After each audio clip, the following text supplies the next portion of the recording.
ജബ് വി മെറ്റ്. രചന ശരണ്യ പൊന്നൂസ്. അവതരണം ഷാഹുൽ മലയിൽ. എഡിറ്റിംഗ് ഷെരീജ് പൂനൂർ. നിർമ്മാണം PNR ക്രിയേഷൻസ്. വാർത്ത കണ്ട് ഗൗരിയുടെ അച്ഛൻ ചിത്തുവിനെ വിളിച്ചിരുന്നു. എല്ലാവർക്കും ആകാശിന്റെ മരണവാർത്ത ഒരു ഷോക്ക് തന്നെയായിരുന്നു. അന്ന് തന്നെ കാണാമെന്ന സ്ത്രീ പറഞ്ഞ് നന്ദൻ അപ്പോൾ ഓർത്തു.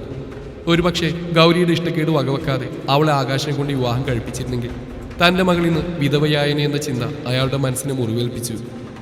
ജിത്തുവിൻ്റെ നെഞ്ചിൽ തലവെച്ച് കിടക്കുകയാണ് ഗൗരി. ഇന്ദ്രേട്ടാ പറയൂ. അന്ന് നിന്റെ അച്ഛനെ കാണാൻ ചെന്നൊരു സ്ത്രീയില്ലേ, അതാണ് നീരജ. ഗൗരി എഴുന്നേറ്റിരുന്നു. എന്റെ കർത്താവേ, എന്തൊരു അഭിനയായിരുന്നു മനുഷ്യ. അന്ന് എനിക്ക് സംശയം തോന്നിയതാ ആ വന്ന ആള് നിങ്ങൾ പറഞ്ഞേച്ചാവുന്ന്. എന്നിട്ട് ഞാൻ ചോദിച്ചപ്പോൾ എനിക്ക് അറിയില്ല പോലും. നിങ്ങൾക്ക് ഞാൻ ആ കരിക്കിലൊരു വേഷം ചോദിക്കുന്നുണ്ട്. ആക്ടിങ്. അവരെ ഞാൻ പറഞ്ഞേച്ചല്ല, നിന്റെ അച്ഛനെ കണ്ട ശേഷം അവരെന്നെ കാണാമെന്നായിരുന്നു. അപ്പോഴാണ് ഒരുപാട് നാളുകൾക്ക് ശേഷം ഞാൻ അവരെ വീണ്ടും കാണുന്നത്. നിങ്ങൾ തമ്മിൽ എങ്ങനെയാ പരിചയം? ആകാശിന്റെ ഫ്രണ്ട്സ് ചേർന്ന് ഒരു ടീച്ചറിനെ വഴിയിൽ വെച്ച് അപമാനിച്ചത് എനിക്കറിയില്ലേ? ആ ടീച്ചർ സൂയിസൈഡ് ചെയ്തില്ലേ? ചെയ്തു. അവർക്ക് 2 മക്കളാണ്. ഒരാൾ നീരജ്, ആകാശിന്റെ കൈകൊണ്ട് ജീവൻ നഷ്ടപ്പെട്ട ജൂനിയർ വിദ്യാർത്ഥി. മറ്റൊരാൾ അവന്റെ ചേച്ചി നീരജ, ഡോക്ടർ നീരജ. അപ്പം അവർ പകുവീട്ടിയതാണല്ലേ? അച്ഛൻ പറഞ്ഞ കാര്യങ്ങൾ ഗൗരി ആലോചിച്ച് നോക്കി. അന്നത്തെ ആ കേസിലെ 4 പ്രതികളിൽ 2 പേർ ഒരു കാർ ആക്സിഡന്റിൽ കൊല്ലപ്പെട്ടു. പിന്നെ 1-ാം പ്രതി ഇന്നോ നാളെ എന്ന് പറഞ്ഞ് കഴിയുന്നു. ഒരിക്കലും ഭേദമാകാത്ത മാറാരോഗം എയ്ഡ്സ്. നാളെ ഇനി ആകാശിന്റെ വിധി. മകളുടെ കാര്യത്തിൽ എന്തുവേണമെന്ന് ഇനി നിങ്ങൾ തീരുമാനിക്കുക. അവരച്ഛനോട് പറയാതെ പറഞ്ഞത് അവനെ കൊല്ലു എന്നായിരുന്നു അല്ലേ? എന്താടി ആലോചിക്കുന്നത്? ഏയ് ഒന്നുമില്ല. ഇന്ദ്രേട്ടൻ അവരെങ്ങനെ കണ്ടുകൂട്ടി? മരിക്കും മുമ്പ് നവീനോട് പറഞ്ഞല്ല, നിന്നോട് ഞാൻ പറഞ്ഞില്ലേ? അന്ന് എൻ്റെ ഒപ്പം അവനെ ട്രീറ്റ് ചെയ്ത ഡോക്ടർ ഉണ്ടായിരുന്നു. അവരാണോ നീരജ? അല്ല, അവരുടെ സുഹൃത്ത്. അയാൾ വഴിയാണ് ഞാൻ നീരജയെ പരിചയപ്പെടുന്നത്. ബാംഗ്ലൂരുണ്ടായ സംഭവങ്ങളെപ്പറ്റി അവരെന്നോട് പറഞ്ഞു. എന്നെപ്പോലെ തന്നെ അമ്മയെ അനിയനെയും നഷ്ടപ്പെട്ട് ആരും ഇല്ലാതായി തീർന്ന ഒരാൾ. അന്ന് എനിക്കൊരു കാര്യം ഉറപ്പായി, അവർ ആകാശിനെ എന്തായാലും ഇല്ലാണ്ടാക്കും. കുറച്ച് ദിവസം കഴിഞ്ഞപ്പോൾ ഞാൻ അപ്പച്ചിയുടെ കൂടെ സിംഗപ്പൂർക്ക് പോയി. മാസങ്ങൾക്ക് ശേഷം എനിക്ക് അവരുടെ കോൾ വന്നു. കാർ ആക്സിഡന്റിൽ 2 പേർ കൊല്ലപ്പെട്ട കാര്യം പറയാം. ആ 2 പേർ ആരാണെന്ന് മനസ്സിലാകും നിനക്ക്? മനസ്സിലായി. ഞങ്ങളത്ര അടുത്ത സുഹൃത്തുക്കളൊന്നും അല്ലായിരുന്നു. വല്ലപ്പോഴും അവർ ഇങ്ങോട്ട് വിളിക്കും, സംസാരിക്കും, അത്ര തന്നെ. ഒരിക്കൽ നീരജനോട് കുറച്ച് കാശ് ആവശ്യപ്പെട്ടിരുന്നു. ഞാനത് അവർക്ക് എത്തിച്ചു കൊടുത്തു. എന്തിനാന്ന് ഞാൻ ചോദിച്ചില്ല, അവർ പറഞ്ഞുമില്ല. പിന്നീട് ഞാൻ നാട്ടിലേക്ക് വരും മുമ്പ് നീരജ വീണ്ടും എന്നെ വിളിച്ചു. കമിക്കിന് അവൻ അറിയിക്കുന്ന ശിക്ഷ തന്നെ കൊടുത്തു എന്ന് പറയാൻ. അവർ കാശ് ആവശ്യപ്പെട്ട് എന്തിനു വേണ്ടിയായിരുന്നെന്ന് എനിക്കപ്പോൾ മനസ്സിലായി. എങ്ങനെ? കമിക്ക് അവന് പെണ്ണെന്നൊരു വീക്ക്നെസ്സാണ്. അതുകൊണ്ട് മുംബൈയിൽ അവൻ്റെ താമസ സ്ഥലത്തേക്ക് എത്താൻ അവർക്കധികം ബുദ്ധിമുട്ടേണ്ടി വന്നില്ല. പിന്നെ ഒരു ഡോക്ടറല്ലേ, എയ്ഡ്സ് രോഗിയുടെ ശരീരത്തിൽ കുത്തിയ നീഡിൽ അവരവൻ്റെ ശരീരത്തിൽ ഇഞ്ചക്ട് ചെയ്തു. അങ്ങനെ അവൻ പോലും അറിയാതെ ഒരു മാറാരോഗം അവനെ കാർന്നു നിന്നാൻ തുടങ്ങി. ഗൗരി താടി കൈ കൊടുത്ത് അവൻ പറയുന്നത് കേട്ടിരുന്നു. നിന്റെ അച്ഛനെ കണ്ടു കഴിഞ്ഞ് അവരെന്നെ കാണാൻ വന്നു. ആകാശവും നീയും തമ്മിലുള്ള കല്യാണം മുടക്കാൻ അവരെ കൊണ്ട് പറ്റുന്നത് ചെയ്തിട്ടുണ്ടെന്ന് മാത്രമേ അന്ന് എന്നോട് പറഞ്ഞുള്ളൂ. അമ്മാവൻ്റെ കയ്യിൽ പെൺഡ്രൈവ് കൊടുത്തെന്നും അതിലെന്താ ഉള്ളതെന്നൊക്കെ ദീപ് പറഞ്ഞപ്പോഴാണ് ഞാൻ അറിയുന്നത്. അതിനുശേഷം ഞങ്ങൾ പലതവണ ഫോണിലൂടെ സംസാരിച്ചു, നേരിട്ട് കണ്ടു. നീരജയെ ഞാൻ ഏട്ടനുകൂടി പരിചയപ്പെടുത്തി കൊടുത്തു. ഇന്ദ്രേട്ടാ, അപ്പോൾ ആകാശ് അവനെങ്ങനെ? കമിയിലേക്ക് എത്തിയ അതേ വഴിയിൽ കൂടി തന്നെ നീരജയും ഞങ്ങളും ആകാശിന്റെ പിന്നാലെ ഉണ്ടായിരുന്നു. അന്നവൻ നിനക്ക് തരാൻ ആ ലെറ്റർ ലഭിച്ചിട്ട് പോയത് മൂന്നാറിലേക്കായിരുന്നു. അവൻ അവിടെ എത്തി 2 ദിവസം കഴിഞ്ഞപ്പോൾ നീരജ് അവിടെ റൂമെടുത്തു. ബാക്കി അവളുടെ മിടുക്ക്. എങ്ങനെയോ തന്ത്രപൂർവ്വം അവർ മരുന്ന് അവൻ്റെ ശരീരത്തിൽ എത്തിച്ചു. പിന്നെ അവിടെ CCTV ഒന്നും ഇല്ലാത്തതുകൊണ്ട് കാര്യങ്ങൾ കൂടുതൽ എളുപ്പമായി. ഇന്ന് രാവിലെ അവർ അവിടുന്ന് ചെക്കൗട്ട് ചെയ്തു. റിസോർട്ടിലുള്ളവർ ആകാശിനെ കണ്ടപ്പോൾ തന്നെ അവൻ മരിച്ചു കഴിഞ്ഞിരിക്കണം. വാർത്തയിൽ പറഞ്ഞെല്ലാം നീയും കേട്ടില്ലേ? ആംഫെറ്റമീൻ ഒരു ഷെഡ്യൂൾഡ് എക്സ് ഡ്രഗാണ്. അതായത് ഡോക്ടറുടെ പ്രിസ്ക്രിപ്ഷൻ അല്ലാതെ ഫാർമസിയിൽ നിന്ന് മേടിക്കാൻ പറ്റില്ല. നീരജ് ഒരു ഡോക്ടറല്ലേ, അവർക്കത് കിട്ടാൻ വലിയ പാടൊന്നുമില്ലല്ലോ. ഇപ്പോൾ ആകാശ് സൂയിസൈഡ് ചെയ്താണെന്ന് പോലീസ് അവൻ്റെ ഫാമിലിയും വരുത്തി തീർക്കും. അല്ലെങ്കിൽ പിന്നെ ഡ്രഗ് അബ്യൂസ്, അവൻ്റെ പഴയ ചരിത്രം എല്ലാം കൂടി മീഡിയ അങ്ങ് ആഘോഷാക്കും. എന്നാൽ എൻ്റെ ഇന്ദ്രേട്ടാ, ഇതൊരു 1.5 ട്വിസ്റ്റായി പോയി. ഇപ്പം നീരജ് ബാംഗ്ലൂരിൽ എത്തിയിട്ടുണ്ടാവും. ഒരാഴ്ചക്കുള്ളിൽ അവർ ദുബായിലേക്ക് പോകും. ഞാൻ തീർക്കേണ്ട കണക്ക് അവർ തീർത്തു. അതിന് പ്രത്യുപകാരമായി എത്ര കാശ് മുടക്കിയിട്ടാണെങ്കിലും ഒരിക്കലും ആർക്കും സംശയം തോന്നാത്ത രീതിയിൽ ഞാൻ ഈ കേസ് ക്ലോസ് ചെയ്യും. പണം കൊണ്ട് ഹരിഹരൻ നമ്പ്യാർ മകനെ തെറ്റുകൾ ഒതുക്കി തീർത്തില്ലേ, അതുപോലെ. അല്ല, അപ്പം ആ കട കത്തിച്ചെന്തിനാ? പിന്നെ ആക്സിഡന്റ് അതൊക്കെ എന്തിനായിരുന്നു? എന്നെ കൊല്ലാൻ ആളയച്ചതിന്. അയാൾ എന്നെ കുത്തു മുമ്പേ എന്നെ വന്ന് രക്ഷിച്ച നീയല്ലേ? പിന്നെ അന്നെന്നെ ഇടിച്ചിട്ട കാർ ഡ്രൈവ് ചെയ്തിരുന്നു അവനായിരുന്നു. സോ അതിനൊക്കെ പകരമായി ചെറിയ ചെറിയ പണികൾ ഞാൻ കൊടുത്തതാണ്. അടുത്തൊരു വലിയ പണി ഞാൻ പ്ലാൻ ചെയ്യുന്നുണ്ട്. ഉടനെ അയാൾക്ക് അതുകൂടി കൊടുക്കും. മക്കൾക്ക് വേണ്ടിയല്ലേ അയാളെ ഉണ്ടാക്കിയതെല്ലാം. അനുഭവിക്കാൻ ആരുമില്ലാതെ എല്ലാം നശിക്കും. അത് കണ്ട് അയാൾ ദുഃഖിക്കണം. ഹോ, ഒരു അധോലോക നേതാവിന്റെ ഭാര്യയാണോ ഞാൻ? ഓടി, നാളെ നമുക്ക് ഹരിഹരൻ നമ്പ്യാരെ കാണാൻ പോണ്ടേ? ദുഃഖത്തിൽ പങ്കുചേരാൻ. ഒറ്റക്ക് അങ്ങ് പോയാൽ മതി, ഞാനില്ല. അതിനിപ്പോ നീ എവിടെ പോകുന്നു? ഓ, പാതിരാത്രി ഞാൻ ഡിസ്കോ കളിക്കാൻ പോകുന്നു. എന്താ വരുന്നോ? ഒന്ന് പോ മനുഷ്യ, ഞാൻ ഉറങ്ങട്ടെ. അയ്യടാ, നിന്ന് ഞാനിപ്പോ ഉറങ്ങാൻ വിടാം. ഇവിടെ വാടി. ഹരിഹരൻ നമ്പ്യാരുടെ വീടിന് മുന്നിൽ ജിത്തു കാറ് നിർത്തി. മുറ്റം നിറയെ ആളുകളായിരുന്നു. ഇന്ദ്രേട്ടാ, നമുക്ക് തിരിച്ചു പോവാം. എന്തിന്? ഇതുപോലെ ദിവസം മംഗലത്ത് ഇന്ദ്രത്ത് മേനോന്റെ ജീവിതത്തിൽ ഉണ്ടായിരുന്നു. അന്ന് എന്റെ കണ്ണീരിന് കാരണക്കാരായവർ ദുഃഖിക്കുന്നത് എനിക്ക് കാണണം. നീ വാ. ജിത്തു കാറിൽ നിന്നിറങ്ങി. മുറ്റത്ത് കൂടുന്നവരുടെ എല്ലാം ശ്രദ്ധ ജിത്തുവിലും ഗൗരിയിലുമായിരുന്നു. മംഗലത്തുകാർ ഹരിഹരൻ നമ്പ്യാരുടെ കുടുംബം തമ്മിൽ മുമ്പുണ്ടായിരുന്ന ബന്ധവും അവർ തമ്മിൽ പിരിഞ്ഞതിന്റെ കഥകളും പലർക്കും അറിവുള്ളതാണ്. അതാണ് നോട്ടത്തിന്റെ കാരണമെന്ന് ജിത്തുവിന് മനസ്സിലായി. ആരെയും നോക്കാതെ ഗൗരിയുടെ കൈപിടിച്ച് അവൻ അകത്തേക്ക് ചെന്നു.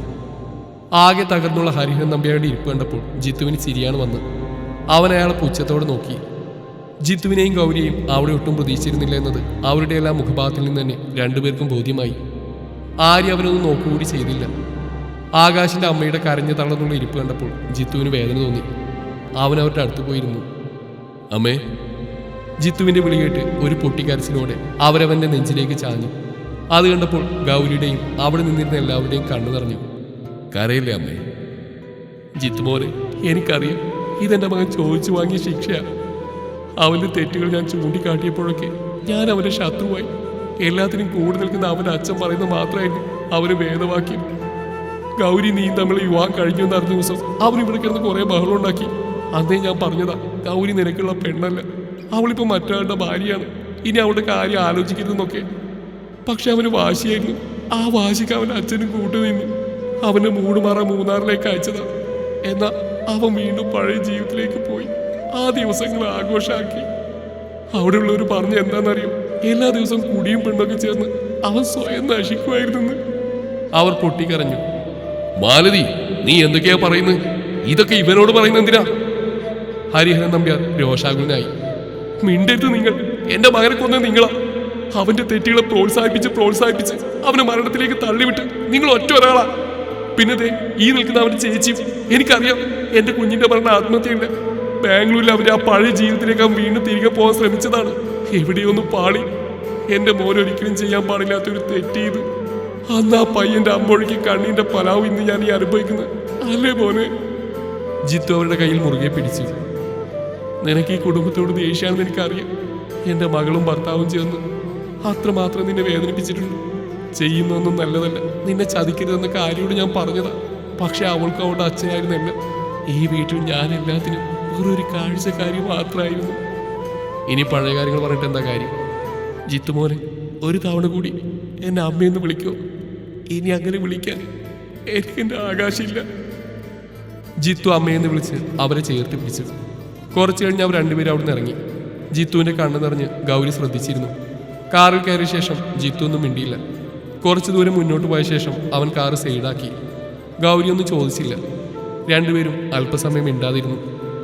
ഇന്ദ്രേട്ട സാരമില്ല, പോട്ടെ, വിഷമിക്കാതെ. നീ ഇനി കോളേജിൽ പോകുന്നുണ്ടോ? ഇല്ല, ഇപ്പൊ വീട്ടിലെത്തിയിട്ട് അത്യാവശ്യമൊന്നുമില്ലല്ലോ. അതുകൊണ്ട് ആദ്യം എൻ്റെ ജിത്തുമോൻ്റെ മൈൻഡ് ഒന്ന് റിലാക്സ് ആവട്ടെ, എന്നിട്ട് ഡ്രൈവ് ചെയ്താൽ മതി. ഏയ് ഇല്ല, ഐ ആം ഓക്കെ. അവൻ കണ്ണു തുടച്ചുകൊണ്ട് കാറ് സ്റ്റാർട്ട് ചെയ്തു. വീട്ടിലെത്തിയപ്പോൾ ജിത്തു ഒന്നും മിണ്ടാതെ മുകളിലേക്ക് പോയി. എന്തു പറ്റി മോളെ? അവിടെ എന്തെങ്കിലും വഴക്ക്? ഇല്ല അപ്പച്ചി, വഴക്കുണ്ടാക്കി ഇത്രയും വിഷമം തോന്നുമായിരുന്നില്ല. അവൾ നടന്നെല്ലാം സുഭദ്രയോട് പറഞ്ഞു. മാലതി ഒരു പാവാ മോളെ. അന്നും അതെ ഇന്നും അതെ. അവിടെ അച്ഛൻ്റെയും മക്കളുടെയും ഭരണ. അവൾ എന്തെങ്കിലും പറഞ്ഞാൽ എല്ലാം കൂടി അതിനെ. അവൾ പറഞ്ഞ സത്യ. അവൾ വെറും കാഴ്ചക്കാരി മാത്രമാണ്. ഇനി പറഞ്ഞിട്ട് കാര്യമില്ല. പെറ്റ വയറിൻ്റെ നോവ് അവൾക്കല്ലേ അറിയൂ. ഗൗരി റൂമിലെത്തിയപ്പോൾ ജിത്തുവിനെ അവിടെ കണ്ടില്ല. ബാത്റൂമിൽ നിന്ന് വെള്ളം വീഴുന്ന ശബ്ദം കേട്ടപ്പോൾ ആള് അതിനകത്തുണ്ടെന്ന് അവൾക്ക് മനസ്സിലായി. കുളി കഴിഞ്ഞിറങ്ങിയ ഉടൻ ജിത്തു നേരെ അവൻ്റെ ലോകത്തിലേക്ക് പോയി. അവരച്ഛനും അമ്മയും മക്കളും മാത്രമുള്ള ലോകത്ത് അവൻ കുറച്ച് സമയം സമാധാനത്തോടെ ഇരിക്കട്ടെ എന്ന് കരുതി അവൾ ഒന്നും പറയാതെ ഡ്രസ്സും എടുത്ത് ബാത്റൂമിലേക്ക് കയറി. ഉച്ചയ്ക്ക് ആഹാരം കഴിക്കാനായി ഗൗരി ജിത്തുവിനെ വിളിക്കാൻ റൂമിലേക്ക് ചെന്നു. അവൾ വാതിൽ തട്ടി വിളിക്കും മുമ്പേ ജിത്തു വാതിൽ തുറന്നു. ഞാൻ വിളിക്കാൻ വരുമായിരുന്നു, വാ, ചോറ് വിളമ്പി വെച്ചിട്ടുണ്ട്. എനിക്ക് വേണ്ട, നീ കഴിച്ചോ. അതുകൊള്ളാം, ഞാൻ കഴിച്ചില്ലെങ്കിൽ എന്നോട് ദേഷ്യപ്പെടുന്ന ആളല്ലേ. എന്നിട്ട് ഇപ്പോൾ വേണ്ടെന്നോ? വന്നേ, ഞാൻ എല്ലാം എടുത്തു വെച്ചിട്ടുണ്ട്. ഇന്ന് ഇന്ദ്രേട്ടന് ഇഷ്ടപ്പെട്ട കാര്യങ്ങളൊക്കെയാ. എനിക്ക് വേണ്ട ഗൗരി, ഇന്ന് ഞാനാ സാമ്പാർ ഉണ്ടാക്കിയത്. കുറച്ചെങ്കിലും കഴിക്കും ഇന്ദ്രേട്ടാ, പ്ലീസ്. ഇവിടെ കൊണ്ടുവരട്ടെ, ഞാൻ വേണമെങ്കിൽ വാരിത്തരാം. അവളുടെ സംസാരം കേട്ട് അവന് ചിരി വന്നു. വാ, താഴേക്ക് പോവാം, ജിത്തുവിൻ്റെ ഒപ്പം ഗൗരിയും അടുത്തുള്ള കസേരയിലിരുന്നു. അവർക്ക് എതിർവശത്തായി സുഭദ്ര ഇരിപ്പുണ്ടായിരുന്നു. എങ്ങനെയുണ്ട് അപ്പച്ചി പറഞ്ഞെന്ന പോലെ ഉണ്ടാക്കിയത്? കൊള്ളാം, നന്നായിട്ടുണ്ട്. ഗൗരിക്ക് സന്തോഷമായി. അവൾ സുഭദ്രയെ നോക്കി ചിരിച്ചു. ഇന്ദ്രേട്ടാ, ഇത് ഇത്ര പെട്ടെന്ന് മതിയാക്കിയത്? ആകെ കുറച്ച് ഓറലേ ഉണ്ടായിരുന്നുള്ളൂ.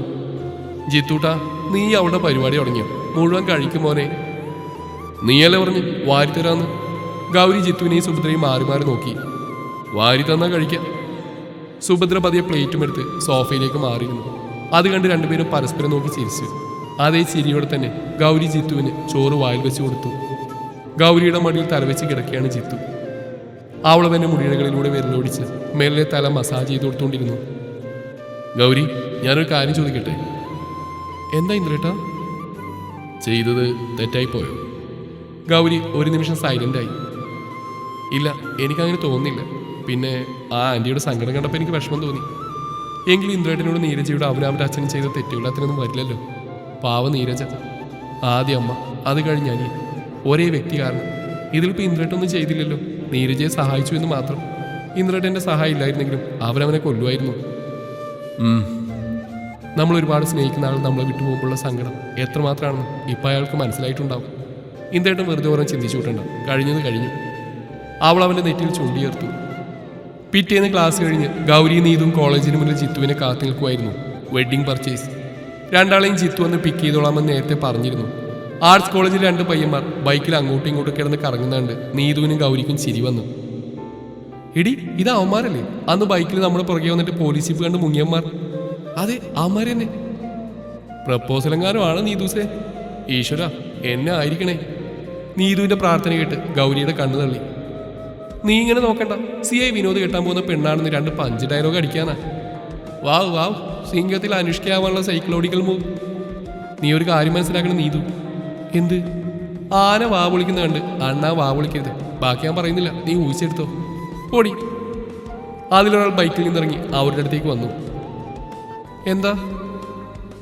അത് പിന്നെ വളച്ചിട്ടില്ലാതെ പറയാം. ഞാൻ കുറച്ചുകൂടെ തന്നെ ശ്രദ്ധിക്കുന്നു. എനിക്ക് ഇയാളെ ഇഷ്ടമാണ്. അയാൾ പറഞ്ഞു കേട്ട് ഗൗരി ചിരി കടിച്ചു പിടിച്ച് നിന്നു. പാവം നീതു. ഡയലോഗ് വേസ്റ്റായ സങ്കടത്തിലായിരുന്നു അവൾ.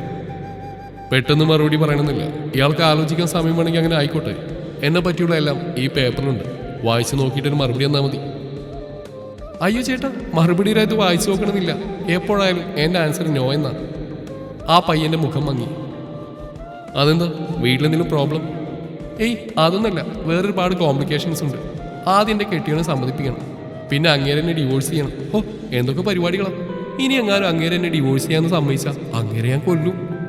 ഗൗരി പറഞ്ഞു കേട്ട് ആ പയ്യൻ വാപൊളിച്ച് നിന്നു. അപ്പോൾ ഇയാൾ മാരീഡാണോ? അതേലോ. അവൾ താലി അയാൾ കാണിച്ചു കൊടുത്തു. ആളാരാന്നറിയണമെങ്കിൽ ചേട്ടൻ്റെ അങ്ങോട്ട് നോക്കിയേ. നീതു കൈ ചൂണ്ടിയ ഭാഗത്തേക്ക് അവൻ നോക്കി. റോഡിന്റെ മറുവശത്ത് കിടക്കുന്ന ഓടിയിലിരുന്ന് ജിത്തു അവരെ നോക്കി ചിരിച്ചു. അതാ എൻ്റെ ഹസ്ബൻഡ്. സോറി, എനിക്കറിയില്ലായിരുന്നു. അത് സാരല്ല ചേട്ടാ, എന്നാ ഞങ്ങൾ പോട്ടെ. പാവം ചേട്ടൻ. നീതു ഗൗരിയെന്ന് നോക്കി. നീ നോക്കണ്ട, ഞാൻ അറിയാതെ പറഞ്ഞു പോയതാ. പ്രപ്പോസലിന്റെ കാര്യം പറഞ്ഞപ്പോൾ തൊട്ട് ജിത്തു ഗൗരിയെ കളിയാക്കാൻ തുടങ്ങി. ഷോപ്പിലെത്തിയിട്ടും അവൻ ഓരോന്ന് പറഞ്ഞ് അവളെ ചൊറിഞ്ഞോണ്ടേയിരുന്നു.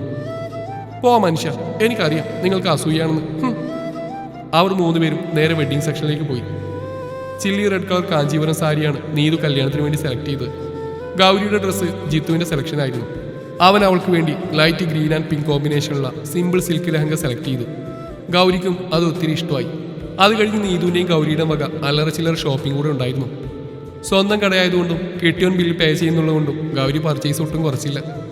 നീതുവിനെ തിരികെ ഹോസ്റ്റൽ കൊണ്ടാക്കിയിട്ട് ജിത്തുവും ഗൗരിയും വീട്ടിലേക്ക് പോയി. വീട്ടിലെത്തിയ ഗൗരിയും ജിത്തുവും അവിടെയുള്ള ആൾക്കാരെ കണ്ട് ഷോക്കായി നിന്നു.